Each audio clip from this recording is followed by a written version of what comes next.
Welcome. In front of me is a Motorola Razr 5G, and today I'll show you how to enable and set up the Do Not Disturb mode. And to get started, pull down the notification panel and find the toggle, which for me is right over here. Do Not Disturb. Now before you tap on it, you want to hold it, and this will take us to the settings where we can customize it. So we have exceptions for calls, messages, see all.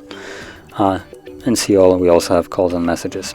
Now if we go to allow calls, you'll have a couple more options. So messages has almost the same thing, minus the two options right here, so the stared and allow repeated callers.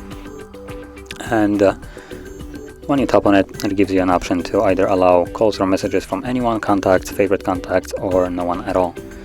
Now whatever you select, for instance if you go with do not allow any calls, you also have this option right here for allow repeated callers, and if someone calls you twice within a 15-minute period, they will be able to reach you the second time around, no matter what the option is set to here. It will basically bypass this section right over on top. And that is a good option overall for emergencies. Usually people in terms of emergencies call multiple times, so this will allow them to actually reach you. Now going back, we also have messages, like I said, same as calls, allow from anyone, contacts, favorites, or no one.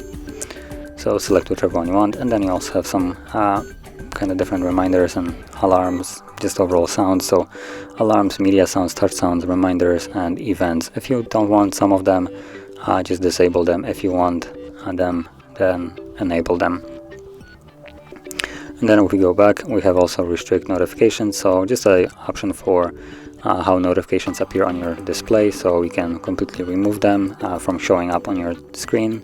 So if you get a message, you won't be notified about receiving any new message basically, and it won't be visible at all. And then we have default duration, so this is whenever you tap on the toggle. Now I would advise to go for ask every time. That will allow you to have that question pop up every single time you turn it on. So if we tap on it, we'll pop this up, and we can either select it to until you turn it off or for a specific amount of time. So you can select whichever one you want, and for whatever hour, you can make it longer if you want to, and simply tap on turn on. And you can still turn it off before it reaches that time. Now normally it's supposed to be right now until 11 or close to 12 AM, but I can disable it right now if I want to manually. And the last option is the schedule. So this will allow you to set a schedule basically to do not disturb mode, so it will turn on and off automatically at a given day of the week and time. So that is basically how you'd set it up. And like I said, to enable it, you simply need to tap on the toggle, turn it on, and once you're done with it, you can turn it off by again tapping on the toggle. So if you found this very helpful, don't forget to hit like, subscribe, and thanks for watching.